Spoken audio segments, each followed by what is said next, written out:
Hello everyone, आज मैं आपको एलसीएम और एचसीएफ का वो सवाल बताऊंगा जो परीक्षा की दृष्टि से बहुत ही ज़्यादा महत्वपूर्ण है। देखिए, ये वाला सवाल है, 5 अंकों की वह छोटी से छोटी संख्या ज्ञात करो जो 16, 24, 36 और 54 से विभक्त हो जाए। ठीक है, विभक्त मतलब भाग चला जाए।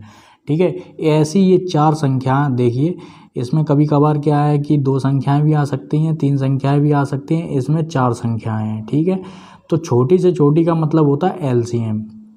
ठीक है, 5 अंकों के बारे में मैं आपको बताऊंगा। 5 अंकों की सबसे छोटी संख्या कैसे निकालते हैं ये भी बताऊंगा। ठीक है, सबसे पहले हम लोग क्या करेंगे, इस संख्या का हम लोग एलसीएम ले लेंगे। ठीक है, एलसीएम लिया, कितना आया, एलसीएम लेके 432 आ गया। ठीक है, 432 आ गया। ये पूरा स्टेप हम लोग कर लेंगे एलसीएम वाला सबसे पहले स्टेप में। ठीक है, स्टेप में अब दूसरे स्टेप में ऐसे सवालों में ये थोड़ा लेंदी हो सकता है आपके लिए। ठीक है, लेकिन हम लोग जल्दी जल्दी करेंगे, आप लोग जैसे एग्ज़ाम में हैं तो बहुत जल्दी करेंगे। ठीक है, तो 5 अंकों की सबसे छोटी संख्या निकालेंगे। तो 5 अंकों की सबसे छोटी का मतलब होता है 0। मैंने हमेशा बताया है कि 0 होता है 5 अंकों की सबसे छोटी संख्या, 0 शुरुआत करेंगे। तो 5 अंक निकालेंगे हम लोग, तो 1 0, 2 0, 3 0, 4 0 और 1 बचा 5वां अंक। ठीक है, तो इस तरीके से हम लोग निकालेंगे। ठीक है, बड़ी से बड़ी संख्या वाला भी मैं आपको बताऊंगा। ठीक है, तो इसमें क्या है, 5 अंकों की सबसे छोटी संख्या, तो 0 शुरुआत करेंगे, 0 0 0 0 और एक जो बचेगा, एक अंक जो बचेगा उसमें 1 लगा देंगे। ठीक है, तो ये हो गई हम लोग 5 अंकों की सबसे छोटी संख्या। ठीक है, अब ये जो छोटी संख्या आई है उसमें एलसीएम से भाग दे देंगे। 432 हम लोगों का एलसीएम आया था, 432 एलसीएम आया था, तो 432 से हम लोग क्या करेंगे, भाग दे देंगे। अब भाग दिया तो कितना आया, शेषफल 64 आ गया।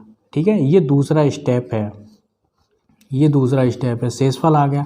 अब इस शेषफल को क्या करेंगे, इन दोनों को जोड़कर शेषफल को घटा देंगे। ठीक है, तो क्या किया, जो 5 अंकों की सबसे छोटी संख्या थी उसमें एलसीएम को जोड़ दिया। ठीक है, एलसीएम को जोड़ दिया और इन दोनों के जोड़ के बाद 64 को, जो शेषफल आया था 64, उसको घटा दिया। ठीक है, और जो हम लोगों का आंसर आएगा वही होगा मेन। ठीक है, यही हम लोगों का आंसर होगा घटाने के लास्ट में, ये हम लोगों को शेषफल ही घटाना पड़ेगा। ठीक है, लास्ट में शेषफल घटाने। अब दूसरा क्वेश्चन देख लेते हैं, इसी तरीके का है, सेम है, तरीका अलग है, बस इधर की जगह क्या लिखा हुआ है, सबसे बड़ी संख्या। ठीक है, या बड़ी से बड़ी संख्या, 5 अंकों की बड़ी से बड़ी संख्या कौन सी है जो 88 से पूर्णतः विभाजित हो जाए। ठीक है ना, लगभग एक जैसा है, 88 से पूर्णतः विभाजित हो जाए। ये जो ठीक है, जो 88 से पूर्णतः, तो सबसे पहले हम लोग क्या करेंगे, 5 अंकों की सबसे बड़ी संख्या देखेंगे कौन सी है। जब बड़ी की बात करेंगे तो 9 से शुरुआत होगी। ठीक है, छोटी की बात की थी तो 0 से शुरुआत की थी, तो बड़ी की बात करेंगे तो 9 से शुरुआत करेंगे। तो 5 अंक 9 9 9 9 9। ठीक है, तो 5 अंक हो गए 9। ठीक है, अब क्या करेंगे, ये जो 5 अंकों की बड़ी संख्या है उसमें 88 का दे देंगे क्या, भाग, 88 से भाग दे देंगे। ठीक है, ये संख्या, इससे भाग दे देंगे।